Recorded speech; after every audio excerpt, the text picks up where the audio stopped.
ಸ್ವತಃ ಕಷ್ಟಪಟ್ಟು ಆ 50,000 ಸಂಪಾದನೆ ಮಾಡ್ಬೇಕು ಅನ್ಕೊಂಡಿದ್ದೀನಿ. ನಿನ್ನ ಉದ್ದೇಶ ಒಳ್ಳೇದೇ ವಸು. ಹಾಗಂತ ಅಭಿಗೆ ಹೆಚ್ಚು ನೋವು ಮಾಡಬಾರ್ದು. ನೀನು 50,000 ಸಂಪಾದನೆ ಮಾಡೋರ್ಗೂ ಅಭಿ ಮನ್ಸೆಲ್ಲ ನಿನ್ ಕಷ್ಟದ ಮೇಲೆ ಇರುತ್ತೆ. ಹೆಂಡತಿ ಕಷ್ಟಪಡ್ತಿದ್ರೆ ಯಾವ ಗಂಡ ಆದ್ರೂ ಹೇಗ್ ತಡ್ಕೋತಾನೆ ಹೇಳು? ಅಭಿ ಕೋಪ ಮಾಡ್ಕೊಂಡಿರೋದ್ರಲ್ಲೂ ಒಂದ್ ಅರ್ಥ ಇದೆ. ಗೊತ್ತಕ್ಕ, ಅದಕ್ಕೆ ಬೇಗ ಸಂಪಾದನೆ ಮಾಡ್ಬೇಕು ಅಂತ ಅನ್ಕೊಂಡಿದ್ದೀನಿ.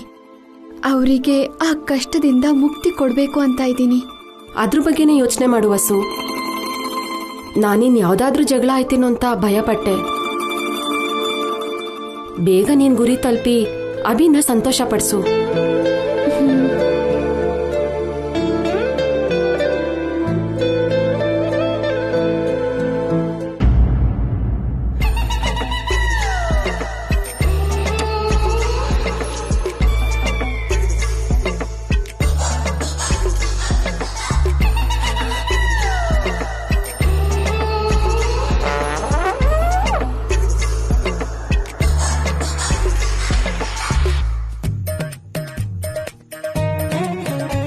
ಏನ್ ಮಾಡ್ತಿದ್ದಾಳೆ ಇವಳು?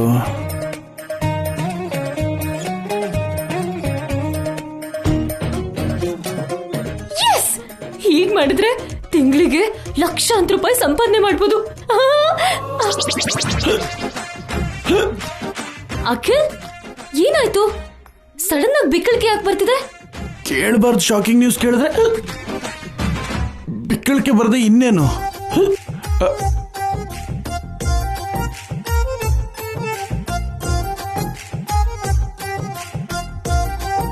ಈಗ ಕೇಳ್ಬಾರ್ದಂತ ಶಾಕಿಂಗ್ ನ್ಯೂಸ್ ಏನ್ ಕೇಳ್ದೆ?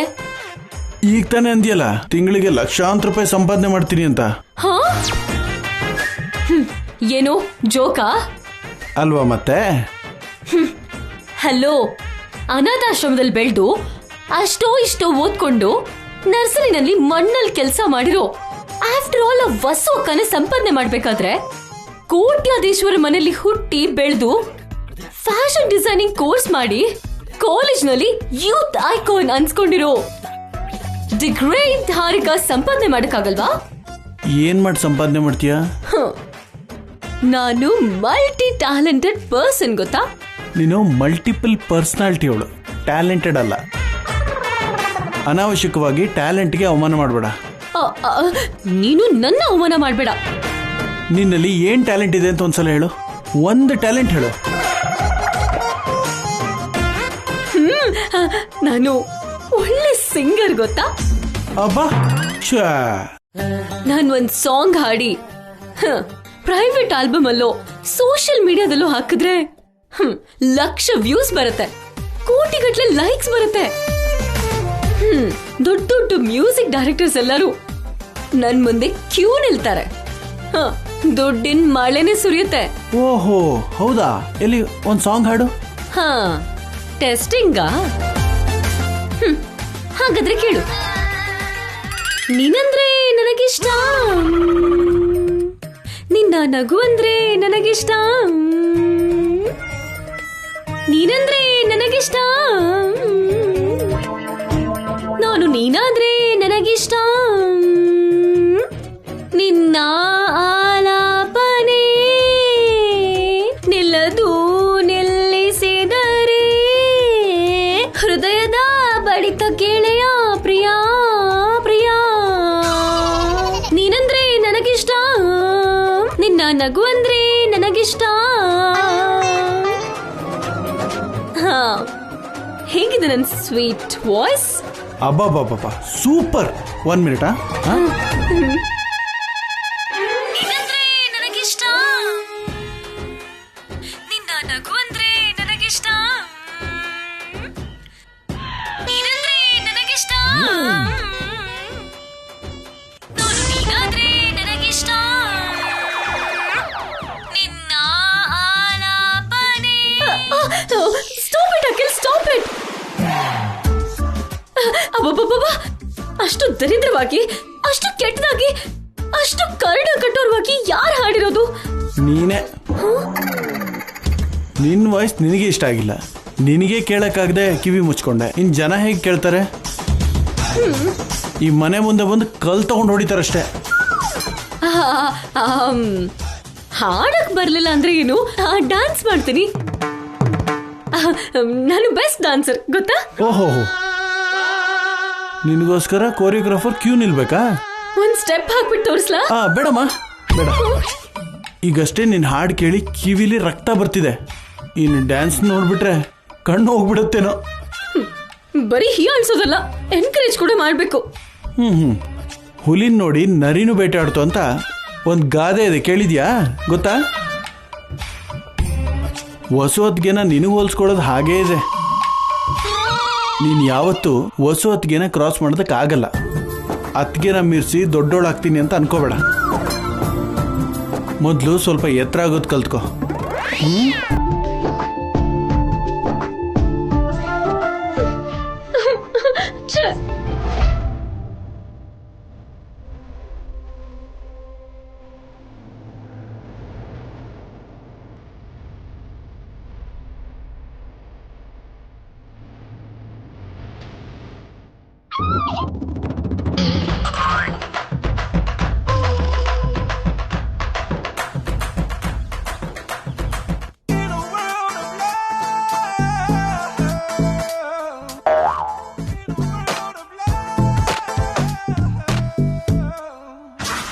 ಆಂಟಿ,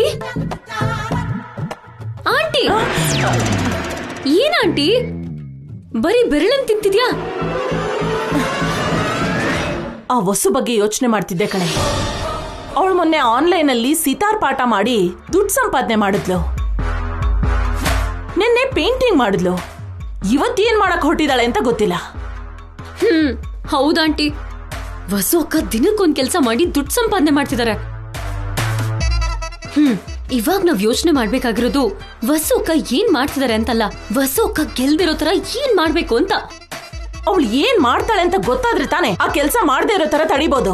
ಹಾಗಲ್ಲ ಆಂಟಿ, ವಸು ಅಕ್ಕ ದುಡ್ಡು ಸಂಪಾದನೆ ಮಾಡಿ ಗೆಲ್ಲೋಕ್ ಮುಂಚೆ ವಸು ಅಕ್ಕನ ಮೇಲೆ ಅತ್ತೆಗೆ ಕೋಪ ಬರೋ ಹಾಗೆ ಮಾಡಿದ್ವಿ ಅಂತ ಇಟ್ಕೋ. ಜಗಳ ತಂದಿಟ್ಬಿಟ್ರೆ ಆಗ ವಸು ಅಕ್ಕ ಡಿಸ್ಟರ್ಬ್ ಆಗಿ ಯಾವ ಕೆಲ್ಸನೂ ಮಾಡಕ್ಕಾಗದೆ ಡಿಸಪಾಯಿಂಟ್ ಆಗ್ತಾಳೆ. ಗ್ಯಾರಂಟಿ ಸೋಲ್ತಾಳೆ. ನಿಜಾನೇ ಕಣೆ, ನನ್ಗೆ ಐಡಿಯಾನೇ ಹೊಳಿಲಿಲ್ವಲ್ಲ. ನಡಿ, ನಿಮ್ ಅತ್ತೆಗೆ ಇಲ್ಲದ್ ಸಲ್ಲದ್ ಸೇರಿಸಿ ಚಾಡಿ ಹೇಳೋಣ. ಹಾ, ನಡಿ ನಡಿ ನಡಿ.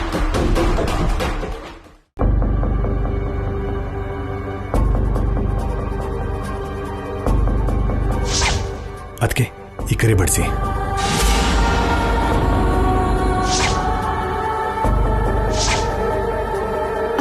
ಅಯ್ಯೋ, ನೀರ್ ಕುಡೀರಿ.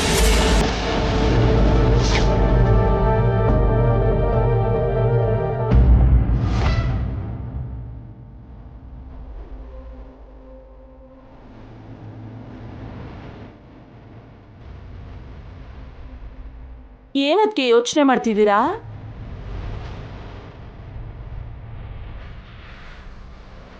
ಅಭಿ ವಸು ಮಧ್ಯೆ ಏನಾದ್ರೂ ಜಗಳ ಆಗಿದ್ಯೇನೋ ಅದಕ್ಕೆ? ಜಗಳ ಯಾಕಾಗಿರಲ್ಲ ಅತ್ತೆ, ಆಗಿರತ್ತೆ. ವಸು ಅಕ್ಕ ಪಂದ್ಯಕ್ಕೋಸ್ಕರ ದುಡ್ಡು ಸಂಪಾದನೆ ಮಾಡೋದ್ರಲ್ಲಿ ಮುಳುಗ್ ಹೋಗಿ ಅಭಿಭಾವನ್ ಕಡೆ ಸರಿಯಾಗಿ ಗಮನ ಕೊಡ್ತಿಲ್ಲ ಅನ್ಸತ್ತೆ.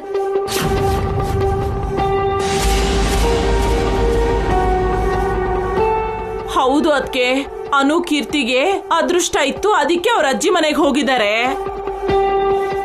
ಇಲ್ಲ ಅಂದಿದ್ರೆ ನೋಡ್ಕೊಳ್ಳೋರ್ ಗತಿ ಇಲ್ದೆ ಮಕ್ಕಳು ತುಂಬಾ ಕಷ್ಟ ಪಡ್ತಿದ್ರು.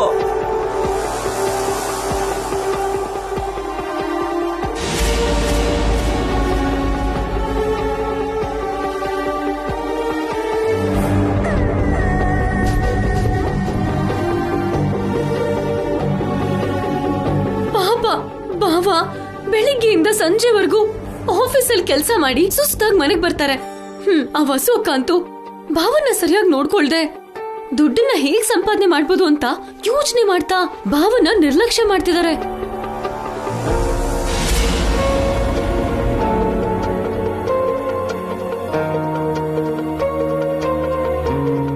ಎಷ್ಟು ಕಷ್ಟಪಟ್ರು ಮನೇಲಿ ನೆಮ್ಮದಿ ಇಲ್ಲ ಅಂದ್ಮೇಲೆ ಯಾವ ಗಂಡ್ಸೆ ಆಗ್ಲಿ ಸಹಿಸ್ಕೊಂಡ್ ಸುಮ್ನೆ ಇರ್ತಾನ ಅದಕ್ಕೆ.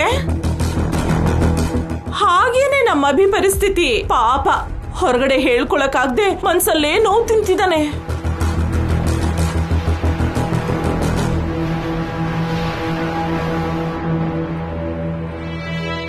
ನೀವು ವಸು ಅಕ್ಕನ ಮೇಲೆ ಆಕ್ಷನ್ ತಗೋಬೇಕತ್ತೆ.